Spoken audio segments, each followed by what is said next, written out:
Hey everyone, I'm Sarah Ramsden. And I'm Summer Innanen, and we are nutritionists answering your health questions. Yeah, and today we have a question from Corinna in Nuremberg, and she's asking, I'd like to know what the most common reasons for skin breakouts in adults are. Okay, so by skin breakouts, we're talking mainly about things like acne and, any sort of like those whitehead bumps that you get on your face. And there's a few different reasons for getting skin breakouts. One of the most common ones that we see is due to hormonal imbalances. And typically this shows up in the jowl or the jawline around the mouth and chin area. And that can be the result of imbalances in different hormones. So typically it could mean low estrogen, high progesterone, or excess testosterone. And it's not just the levels of those, but also the relationship to one another and their ratios to one another, as well as any abnormalities in their rhythm of their production. And so what that does is that promotes oil production in the gland, and then that results in the skin breakout or the skin erupting. Typically with hormonal imbalances, they show up as small cysts or like whitehead bumps underneath the skin. And you would probably think that this is more common in women, which it is, but it can also happen in men. And we often see this in women with PCOS, or typically related to different fluctuations in their cycle. So different times in their monthly cycle, they'll have breakouts, and it can be due to what's happening with the hormones at that time. Yeah, and another thing to look at, in addition to the hormonal aspect, is the integrity of digestive tracts, your kind of general digestive health. Because if you're someone who may be experiencing like a leaky gut or increased intestinal permeability, those partially digested foods, bacteria, viruses, things like that can get into your system, into your bloodstream, which causes inflammation in the body thanks to the immune system's response to those foreign invaders into the body. And that inflammation has an effect on the oil glands in the skin producing too much oil, which is then going to have consequences from then on in. Another thing to consider is this thing called gut dysbiosis, which is when the bad bacteria in your gut has kind of overtaken from the good bacteria. And the good bacteria is so important that it really has a massive knock-on effect.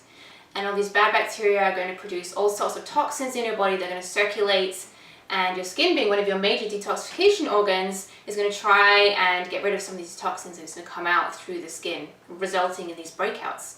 It's also going to have general overload kind of impact on the liver and other detoxification organs too. So that's something else, is a digestive kind of health in general. Yeah, and then the other thing too is just anything that promotes inflammation. So whether that's your lifestyle, maybe you're super stressed, poor diet that's compromising the digestive system, and just your lifestyle in general can help to promote the skin eruptions because it's inflammatory.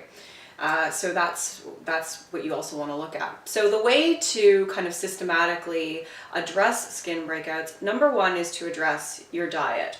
So you want to make sure that you are removing any inflammatory foods. So sugar, grains, dairy, alcohol, any of that stuff is going to promote inflammation in the body. In addition to that, you want to look at any sort of food sensitivities and make sure that you're eliminating any foods that you're sensitive to. Mm-hmm. So doing a strict 30-day elimination protocol where you remove things like, all sugar, all grains, all dairy, that's going to be the first step to helping to address, the gut side of it as well as the inflammatory side of it. But it can also be foods that you might otherwise think are healthy. So things Yes. like peppers, potatoes, even eggs, nuts. They're kind of typically healthy foods, but they just may not be working for you. So you need to pay attention to, if you do get a breakout and you're eating a nice clean diet, what could that potentially have triggered that? Exactly. And then of course that leads us nicely into the whole approach to your digestive health. For that, we recommend checking out our video on how to get over food sensitivities. Tons of information in there for you. So it talks a lot about bone broth, probiotics, things like that, things to help address gut dysbiosis and that leaky gut, that increased intestinal permeability.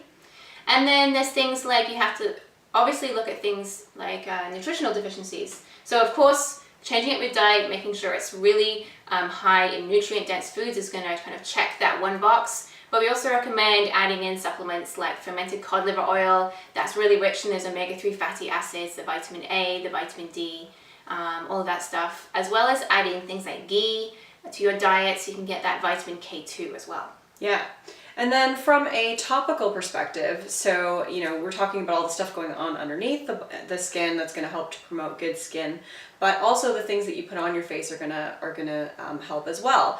So we recommend any of the Primal Life organic products because they come from pure natural sources and they don't have any kind of toxins or harmful chemicals in them. In addition to that, you can easily make your own skincare products at home, and so that's another thing that you want to do if you have skin issues. Yeah, and just like food, make sure you're reading the ingredient labels on your skin products. That's a good place to start too. Exactly. Yeah. And then lastly, you want to address your lifestyle. So we talked about, inflammation. So if you're someone that's stressed or, not getting enough sleep, then that's all going to be troublesome for your skin as well. And so you need to address that component. Yeah, and check out our video on gelatin as well. That has lots of really good tips, Yes. anti-aging tips for your skin, help support the collagen. So. Yeah. And then lastly, if you've done all of those things and you're still experiencing any sort of skin breakouts, especially the hormonal kind, then we suggest working with another practitioner like a naturopath or a nutritionist who can pinpoint kind of the imbalances more specifically and help you with supplements and other changes to heal that. Yeah. So thanks very much for the question, Corinna. Really good question. You guys, over to you in the comments below. Let us know if you've ever kind of experienced this breakout around the jaw or if it's elsewhere in the body. If you've noticed in the body, on your face specifically, and if you've noticed a connection with any foods that might typically be considered healthy. Yeah. And if you have questions for us, send them to asksummerandsarah@gmail.com and we will feature you in an upcoming episode. Thanks for watching and we'll see you later. Thank you. See ya.